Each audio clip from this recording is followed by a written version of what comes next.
సంక్రాంతికి వచ్చిన 5 సినిమాల్లో 4 సినిమాలు సూపర్ డూపర్ హిట్. నిజంగా అంటే ఒక్కొక్కసారి అనిపిస్తుంటది మన ప్రభాస్ అన్నకి ఇలా జరుగుతదా అని. అండ్ ఒక 5 నిమిషాలు, 6 నిమిషాలు ఉండే 'సలార్' సినిమానే 500 కోట్లు, 600 కోట్లు కలెక్షన్ చేసింది బాక్స్ ఆఫీస్ దగ్గర. మళ్ళీ ఎందుకు ఇంకా ఈ ప్రొడ్యూసర్‌కి 100 కోట్లు నష్టం జరిగింది. నిజంగా అంటే జెన్యూన్‌గా చెప్పాలంటే నేను కూడా చాలా సార్లు తిట్టుకున్న మారుతి సార్‌ని, అలాగే ప్రొడ్యూసర్‌ని డిస్ట్రిబ్యూట్ చేయడం రాలేదు. జెన్యూన్‌గా ఆలోచిస్తే మన తెలంగాణ గవర్నమెంట్ ఇంకా పర్మిషన్ ఇయ్యలేదంట. చాలామంది అనుకున్నాం ఆంధ్రలో ప్రీమియర్స్ పడ్డాయి, మన తెలంగాణలో ఎందుకు ప్రీమియర్స్ పడలేదు అని. నాకు నిజంగా అంటే తెలిసిన ప్రకారం మన తెలంగాణ గవర్నమెంట్ ఇంకా పర్మిషన్ ఇవ్వలేదంట. ఒక్కొక్కసారి అనిపిస్తుంటుంది మరి మంచి వాళ్ళకి ఇలాంటి కష్టాలు వస్తాయని. ఎందుకంటే ఆ కట్అవుట్కి ఇంకా 100 కోట్లు నష్టం అంటే మరి మన సినిమా ఏ రేంజ్లో ఆడిందో ఊహించుకోండి. చాలామంది ఫస్ట్ దాన్ని పాజిటివ్ చేసి ఆ సినిమాని కాపాడమని చూశారు. బట్ ఫైనల్గా నిజంగా చెప్పాలంటే మారుతి గారి దగ్గర కూడా చాలా మిస్టేక్ ఉంది. ఎందుకంటే ఫస్టే యాడ్ చేయాలి వల్ల, అండ్ మళ్ళీ ఒక 5 డేస్ తర్వాత 6 డేస్ తర్వాత యాడ్ చేశారంటే జనాలే పెద్ద ఎర్రిపప్పలు కాదు ఈ మధ్య కాలంలో. ఎందుకంటే మారుతి సార్ దగ్గర కూడా చాలా పెద్ద మిస్టేక్ ఉంది. అండ్ స్టార్టింగ్లో కూడా అది కానీ యాడ్ చేసింది కానీ నిజంగా బాక్స్ ఆఫీస్ దగ్గర ఈ 4 సినిమాలతో పాటు మన ప్రభాస్ అన్న సినిమా కూడా ఉండేది. ఎన్ని సినిమాలు హిట్ అయినా మన ప్రభాస్ అన్న సినిమా హిట్ అయితేనే అది సంక్రాంతి అయినా, థియేటర్ అయినా, హ్యాపీనెస్ అయినా. ఎందుకంటే మనకు తెలుసు ఆల్రెడీ ప్రభాస్ అన్న ఎలాంటి క్యారెక్టర్, ఎలా యాక్టింగ్ చేస్తాడో, ఎంత మంచివాడు. అండ్ జస్ట్ ఒక నార్మల్ నర్స్ వచ్చి ఒక 5-6 నిమిషాలు ఉంటే 'సలార్' సినిమానే 500 కోట్లు, 600 కోట్లు కలెక్షన్ చేసింది. ఈ సినిమాలో దాదాపు గంటన్నర ఉన్నాడు, గంటన్నర పైన ఉన్నాడు. మరి ఎందుకు ఇంకా ఈ ప్రొడ్యూసర్కి 100 కోట్లు నష్టం జరిగింది ఈరోజు. ట్విట్టర్లో ఈరోజు ఇదే ట్రెండింగ్. నిజంగా మారుతి గారిని చాలా మంది తిరుగుతున్నారు.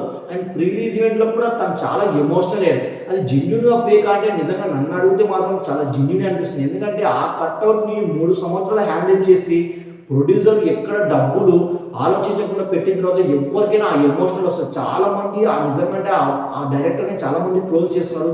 ప్లీజ్ దయచేసి ట్రోల్స్ ఆపండి. ఎందుకంటే ప్రభాస్ అన్నకి బ్యాడ్ నేమ్. ఎందుకంటే దాదాపు 3 సంవత్సరాలు కష్టపడిన తర్వాత ఎవరికైనా ఆ ఎమోషనల్, ఆ బాండింగ్ ఉంటుంది. నిజంగా మనం దాన్ని నెగిటివ్ పోర్ట్రేట్ చేయొద్దు. అలాగే ప్రీవియస్ ఈవెంట్లో కూడా చాలా మంది ఓవర్ యాక్షన్ మాట్లాడాడు అంటున్నారు. కానీ నిజంగా చెప్పాలంటే ఎమోషనల్తో మాట్లాడిన మాటలు ప్లీజ్ దాన్ని దయచేసి ట్రోల్ చేయొద్దు. అది నిజంగా తను నెగిటివ్గా మాట్లాడాడు, తను ఇక్కడ నుంచి వచ్చినాయి కాబట్టి మాట్లాడాడు. బట్ దాన్ని పట్టుకొని కూడా చాలా మంది ఈరోజు ట్విట్టర్లో చాలా మంది ట్రోల్ చేస్తున్నాడు. అండ్ ఇంకా ప్రొడ్యూసర్కి 100 కోట్లు నష్టం వచ్చింది, అండ్ మారుతి వల్లనే వచ్చింది, అండ్ సినిమా బాగాలేదు, అండ్ ప్రభాస్ అని మెయింటైన్ చేయలేకపోయాడు. నిజంగా అంటే మెయింటైన్ చేయలేదే ప్రభాస్ అని థియేటర్ వరకు తెస్తారా? అండ్ నిజంగా అంటే మెయింటైన్ చేయలేదే ప్రభాస్ అన్నతో 3 సంవత్సరాలు ట్రావెల్ చేస్తారా? ఒక డైరెక్టర్ని ప్రభాస్ అన్న నమ్మారు. మనం ఎందుకు నమ్ముతలేము? ఒక ఆడియన్స్ ప్రభాస్ అన్న ఫ్యాన్ మనం ఎందుకు ఒక డైరెక్టర్ని నమ్ముతలేము? అంత కట్అవుట్ ఒక డైరెక్టర్ని నమ్మి సినిమా ఇచ్చినప్పుడు మనం ఎందుకు ఒక ఆడియన్గా నమ్ముతలేము? నిజంగా ఈ వల్ల పెద్దగా పట్టించుకోకుండా ఆయన మారుతి సార్ నెక్స్ట్ సినిమాకి మీరు వీలైనంత త్వరగా ప్రిపేర్ అయ్యి ఇంకా చాలా మంచి సినిమా తీయాలని మనస్ఫూర్తి కోరుకుంటున్నా. అలాగే ప్లీజ్ దయచేసి ట్రోలింగ్ ఆపి అండ్ మన మారుతి సార్ కూడా సపోర్ట్ చేయండి. ఎందుకంటే ఎవరైనా సక్సెస్ అయినప్పుడు ఎవరైనా సపోర్ట్ చేస్తారు, అండ్ ఫెయిల్ అయినప్పుడు సపోర్ట్ చేసేవారే నిజంగా తెలుగు ఆడియన్స్. నిజంగా జెన్యూన్గా ప్లీజ్ దయచేసి ప్రతి ఒక్కరు సపోర్ట్ చేయండి.